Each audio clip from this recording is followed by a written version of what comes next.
Welcome everyone to our class today. I am so grateful for your presence and for your desire to learn and to really embrace new inspiration. I welcome you to this class that I call Choose to Be Happy, 6 Ways to Accomplish It. And thank you for taking your time or a busy schedule to be here with me.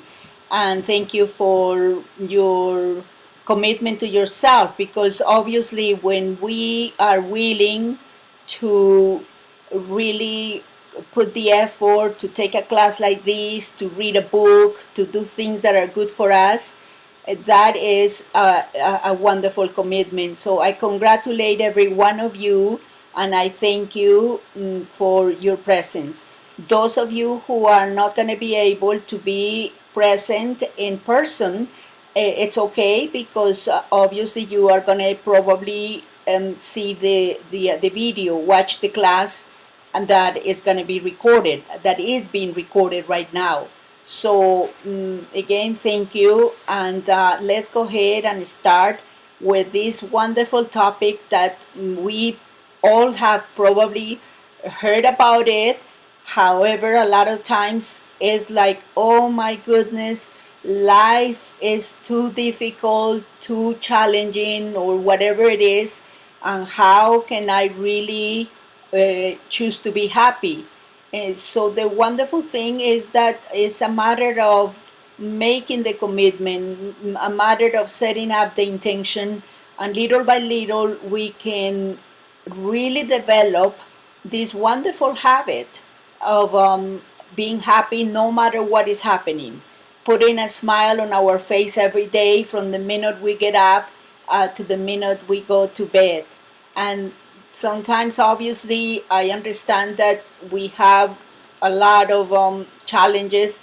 However, um, it's important to remember that we, by having a positive attitude and choosing to be happy, things are going to go better for us, and whatever obstacles we might have, they are going to dissolve, because we are sending a good vibration, we are sending good energy. What I am going to do every month is share a class like this on a topic that is related to my newsletter that I write once a week. I'm sorry, once a month. What I felt is that the messages that I sent in written messages in my blog are short, because I cannot go on and on about talking about the different topics. However, in a class like this, I can really expand the concepts. So that's what I will be doing, is the topic related to my newsletter that I sent once a month, my written newsletter, is going to be then presented in a free class every month, and it's going to be the first Thursday of the month. And I'd like to start by asking you a question. Have you ever been in situations when you think that if the other person changes, then everything is going to be better, and then you are going to be happy, and you are going to continue moving forward? Have you ever been in that space where you just, or that you have said, this person needs to change for this situation to be solved? And my question to you is, has it worked for you, that you expected for others to behave according to what you think is best for them? And obviously, in many cases, we really feel and believe that some ideas are good for people. However, everyone has the right to really be who they are according to their consciousness. So, what I like to do is share here some ideas on how to choose to be happy moment to moment. And in my own experience, it has never worked when I have tried to control others or when I have tried to wait for the other person to change. As a matter of fact, probably many of you know that I was married twice and divorced twice, and if I had waited for the other person to change, then I would still be waiting and probably very unhappy. And I'm not saying that divorce is the solution, of course not. That's not what I'm saying. I am saying that at that moment, that was the only solution in those two cases because of the situations. And what we have to do is understand that if the other person, we can give the other person some ideas or recommendations, and they can also give us recommendations and ideas. However, if we are not willing to work it out, the two of us, then there is nothing else we can do. And that was the case in both of my marriages. We were not really unwilling. I was maybe some willing, but I was at some level also unwilling. So what I like to do is share 6 secrets, ways, tips on how we can really embrace our happiness right now, instead of waiting for the right moment or the right person or the right circumstances, or waiting until I get a new car or a new relationship or a new house. Instead, to choose to be happy right now. So the first one that I like to share here is not to have expectations. And what does it mean? Not to have expectations of how people should behave, and instead always do my best and leave the rest to God. So what I do is to just continue to do my best, and maybe doing my best is going to influence people, but I'm not doing my best to control others. I am doing my best only because it's the right thing to do. And then I have this image here as releasing and basically leaving everything to God. So you do your best every day in the different arenas of your life, relationships, work,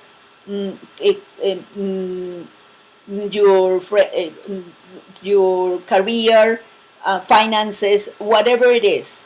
And then you surrender, you leave the rest to God. And that is how we are able to have expectations only on God. So if we were going to have expectations, we could have those expectations on God.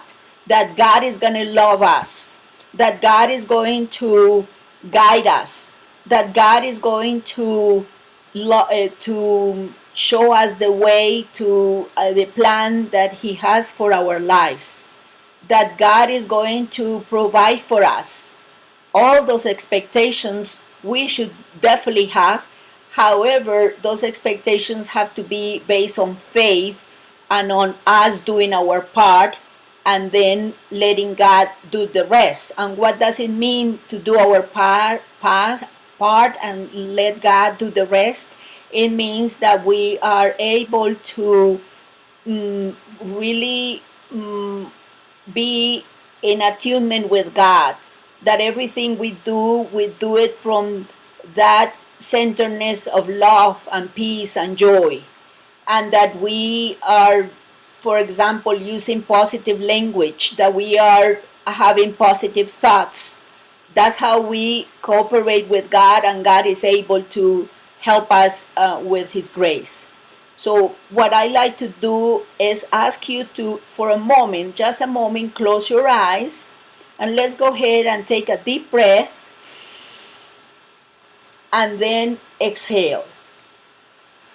And let go and surrender to this beautiful moment of the here and the now that we are together connecting. And I'd like to invite you to think about, if you have a situation in your life where you do have an expectation that someone should behave in a specific way, that you are not accepting the way it's going, but you are wanting for them to change instead of you looking at what it is that you need to change from within. So think about a situation without putting yourself down, without judging yourself. Just think of one situation. And think about, now that you have thought about this situation, think about the possibility of you surrendering to God the outcome and committing to God to continue to do your very best. Consider that this moment. Just having your own conversation with God, if you have a different name for God, it's perfect, obviously. And just imagine you saying, okay, obviously, I cannot control this situation. The only responsibility that I have is myself and how I behave and how I respond.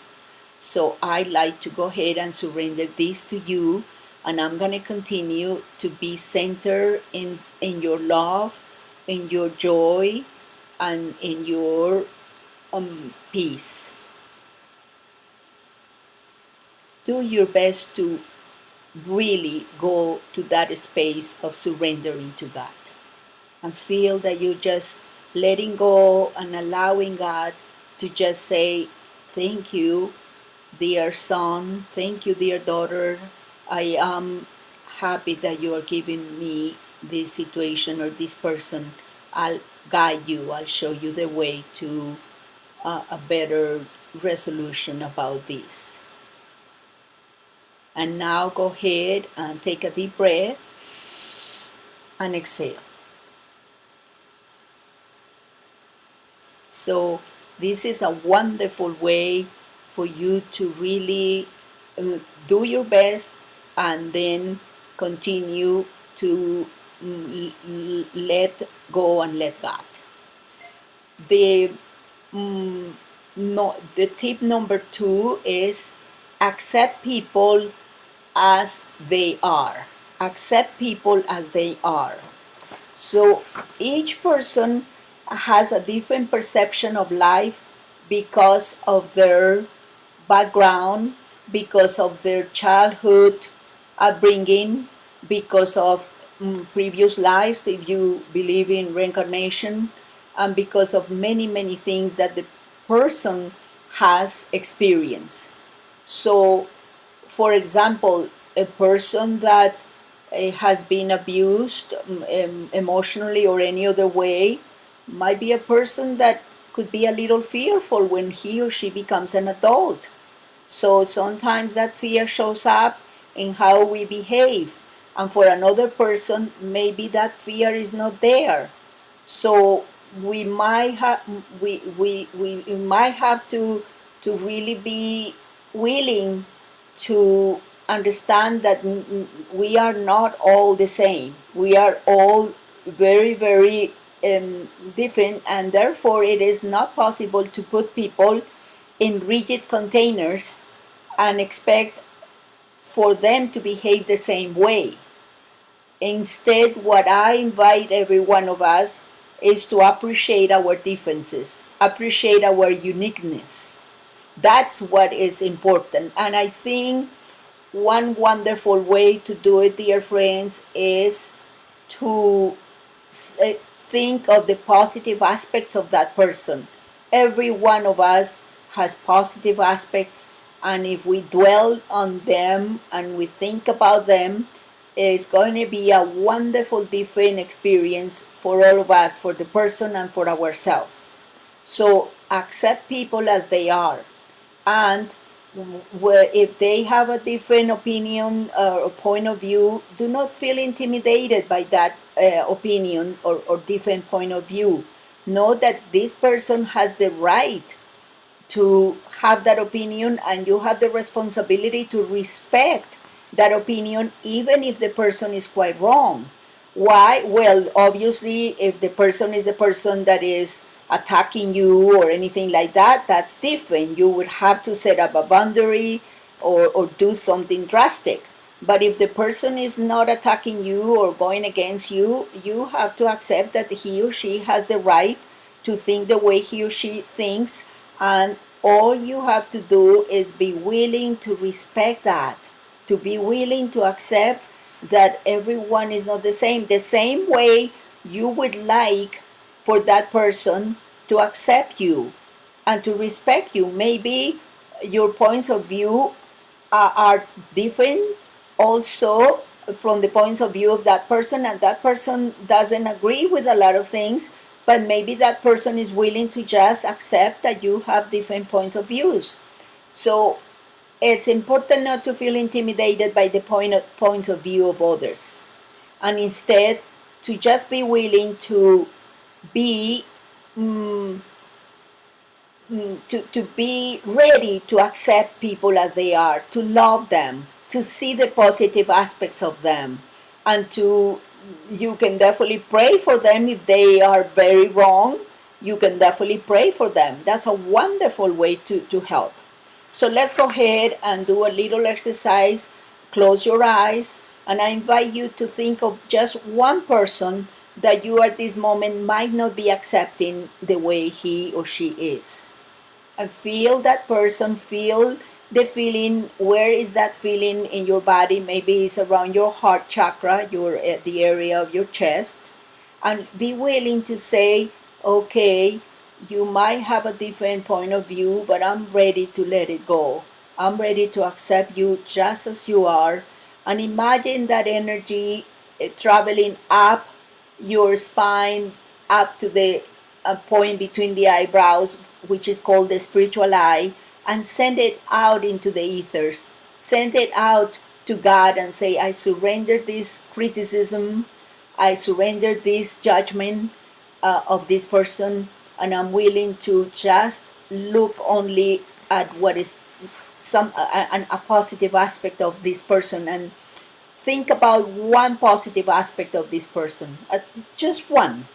I'm very sure you can find one. Do not allow your ego to tell you that this person doesn't have any positive aspects, because that's, we all do. And be willing to say, okay, I see it. I'm going to go ahead and focus on that positive aspect and let go of the judgment.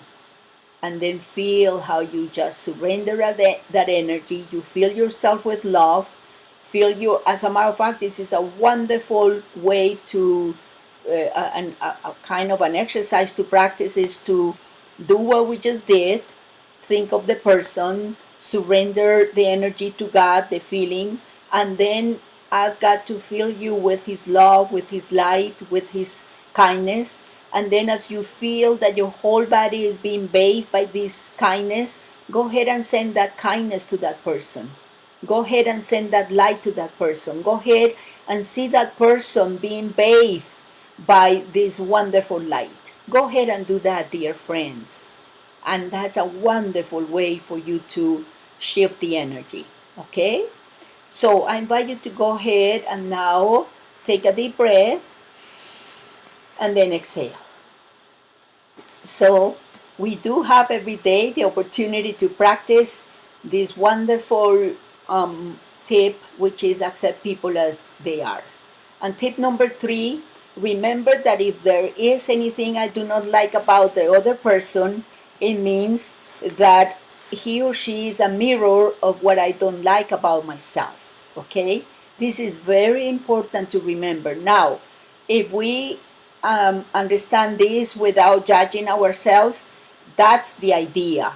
It's not about judging and putting ourselves down, because we can see that whatever we don't like about that person, we also have it in ourselves.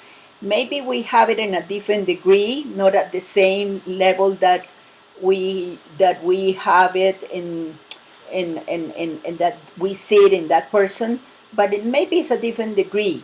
However, if the person is, for example, you are disliking someone who is very critical, well, take a look at yourself and see where you are critical. Maybe you are critical of the politicians. Maybe you are critical of yourself. Maybe you are critical of some aspect of the government. So if there is an author of the book Radical Forgiveness, and he says, his name is Colin Tipping, and I love how he expresses it. He says, if you spot it, you got it, meaning that if you see it in the other person, you got it in yourself. And that's why it's important to really work on those aspects of ourselves that we see in others, that we thought that we didn't have it in us, but we, most of the time, we really do have it in us. And so there is an invitation to do some introspection with humility and responsibility. So let's go ahead and do a short exercise. Close your eyes, and let's go ahead and take a deep breath and exhale. And let's go ahead and think about one person that we see that we don't like something about that person. Be willing to be honest, not to put yourself down. Be willing to be honest and say, oh, wow, I don't like this about this person.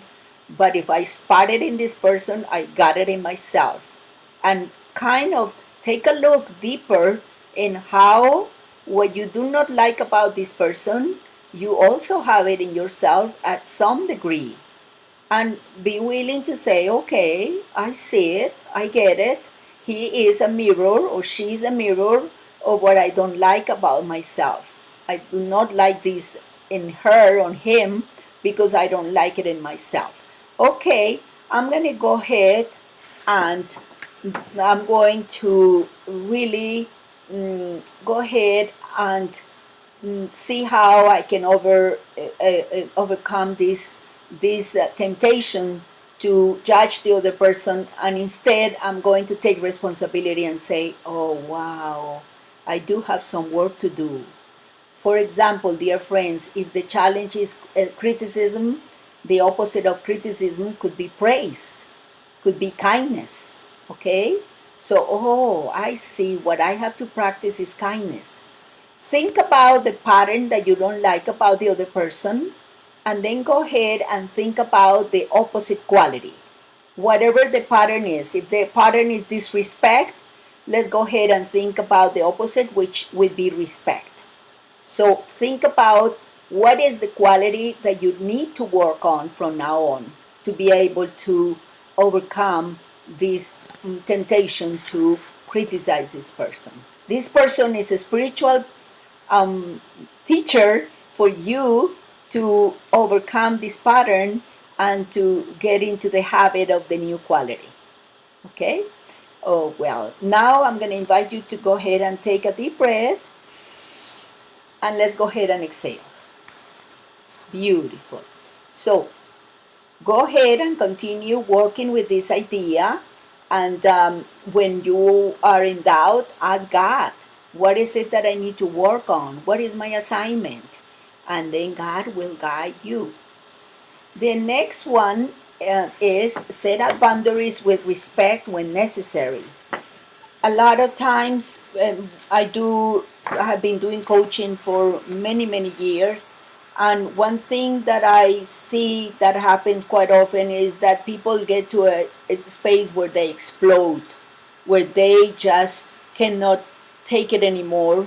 And the reason is because they have probably for many years allowed a behavior that has not been kind, loving, respectful from someone. In most cases is from the significant other, either a husband or wife or boyfriend, girlfriend, or also from parents quite often. And then if you keep staying quiet and do not say anything and accepting to be treated with disrespect, then the bomb is going to explode one day, sooner or later. So the way to really remedy this situation is to learn to set up boundaries. But the key here is that you gotta learn to set up boundaries with respect, not in a way that is angry or resentful or screaming. No, that's not setting up boundaries. Setting up boundaries, you gotta say what you need to say with respect. If you are not ready at that moment when the situation is happening to say it with respect, you would have to first sit down and maybe write everything that you're feeling and then let it go, kind of do a releasing of your emotions. That you would have to do first if you are not able to talk to the person with respect. Then when you learn to express your truth with respect, you do not accumulate the issues that are later on can explode, like the bomb that I'm talking about. So this practice is going to allow you to have very, very good relationships and healthy communications, and this is going to be good for everyone, for you, for the other person, for the family, for everyone. So again, and the main thing is to be willing to mm, talk to the other person with respect and say, listen, the way you are expressing yourself to me is feels quite disrespectful. I appreciate if you can please change the language. And then if the person continues to do it, you keep repeating the same thing, the same boundary, until it gets to the point where the person is going to really get the message that you are not going to allow this anymore. However, remember that if you are not ready to do it with respect, you would have to first process your feelings in your own space by yourself, meaning not by yourself because you have God or you can have a coach that can help you, but you first do that, process your feelings. And I like to invite you to go ahead and practice this for a moment just by thinking, close your eyes and think of one person in your life, just one person for now. You might have one more than one, and think about how God is going to give you the strength for you to speak your truth and not be afraid of this person anymore, not be intimidated by this person anymore, and see yourself thinking of this person and then feeling the presence of God with you and thinking to yourself, okay, I am I am ready to say to this person, the truth for me is. I mean, so the truth for me is that the way I have, the way you communicate with me feels that disrespectful, or it diminishes my feeling of worthiness, or it makes me feel very, very sad. I invite you to please go ahead and for us to talk about ways in which we can communicate with respect to each other. And so you are willing to enter into a space of communication with this person that is respectful communication, and feel the presence of God right there helping you, that you are not going to be intimidated by this person anymore. And the same thing, the opposite too, that you are not going to be disrespectful to others, that you are not going to intimidate others by being aggressive, or yelling at them, but you are going to practice respect. So it's both ways, obviously. So feel that this is possible, and the way to do it is by saying, the truth for me is. So imagine right now this person in front of you, and imagine you saying to this person, the truth for me is, in a very calm and very wonderful and positive way. I'm going to stay quiet just for a moment for you to just kind of quietly express to this person, the truth for me is.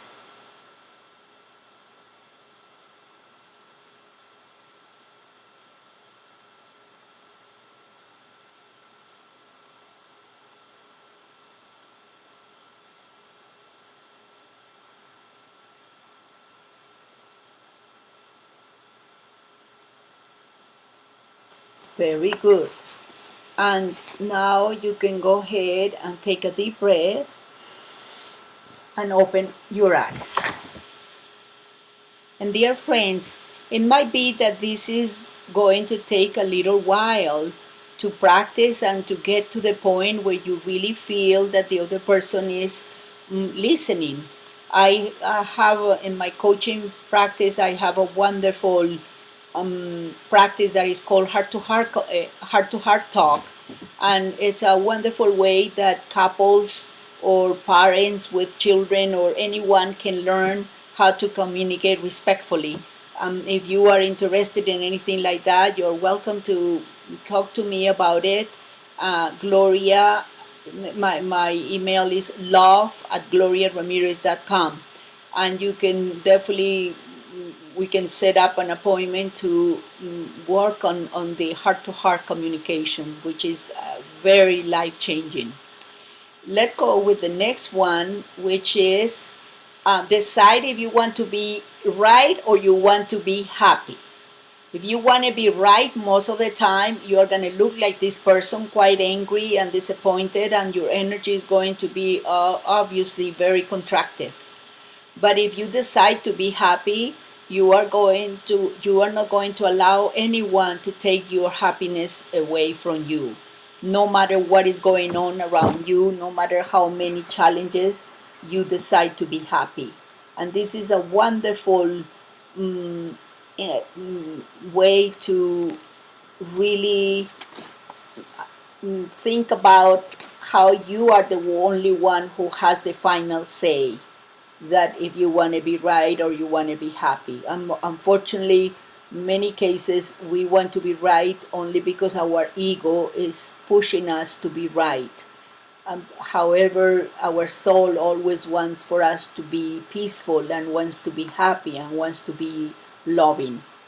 And how many times you we allow our ego to control us by letting the ego say, oh no, that person is wrong and you are right, and there is absolutely nothing that it can be different.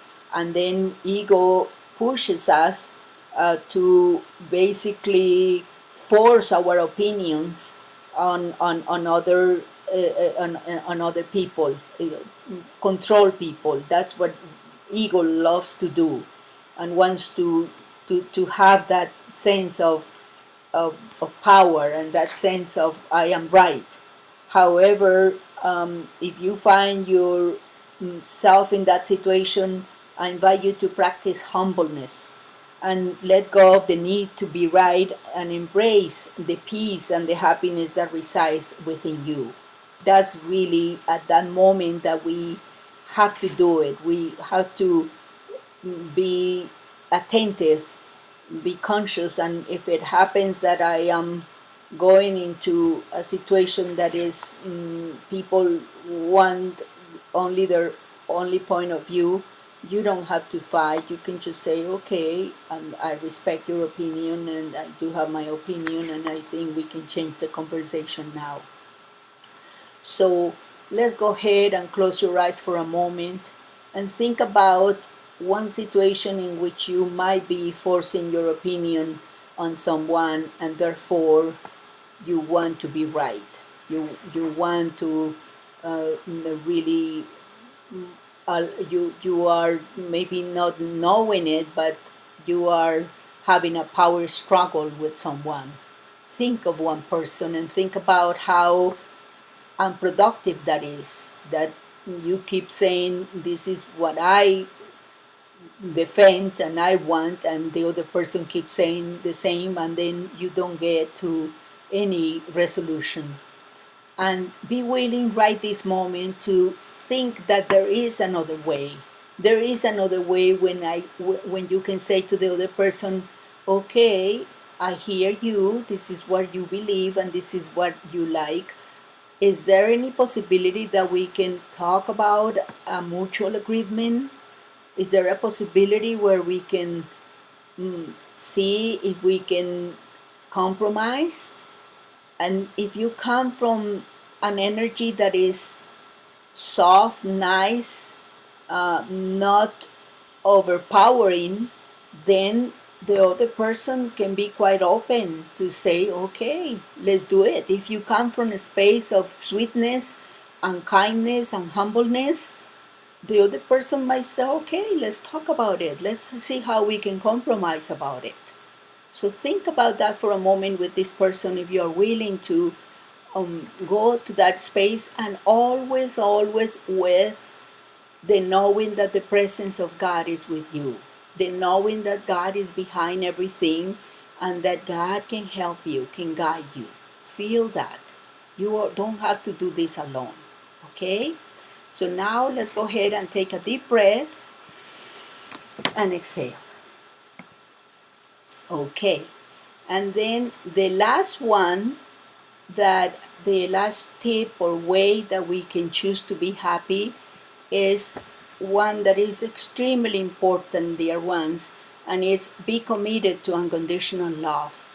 Really, unconditional love is not that difficult at all. However, it is difficult only because we have allowed our egos to control our lives. That's the reason why it's difficult. So, this is the best gift that you can give to yourself, you can give to others, and to humanity. The gift of unconditional love means not to have expectations about anything or anyone, and just love them without conditions. Be willing to be mm, humble, to be humble, and despite of their mistakes, be willing to love them. The only reason why we are so hard on others is because we are hard on ourselves, and we don't want to forgive ourselves. We want to keep finding fault in others because we keep finding fault in ourselves. So be committed to unconditional love, and the best way, dear friends, is to practice it every day. This is not just words, but is the practice of every day, by smiling, by saying something kind to someone, by being loving to your loved ones and to everyone around you. And so to be able to really be committed to unconditional love, you have to start by loving yourselves unconditionally. We have to love ourselves unconditionally, meaning that we continue to be the best we can be. Every day we have an opportunity to be the best version of ourselves, and we continue to do that. But however, we do it without putting ourselves down or judging or carrying guilt with us. We do it every day. We continue to make progress in our personal growth. However, we do it by keep also committing to loving ourselves. And so to be able to get to loving ourselves, we have to do it consistently, not one day yes, one day not, every single day. And we, because you know quite well that we cannot give what we don't have.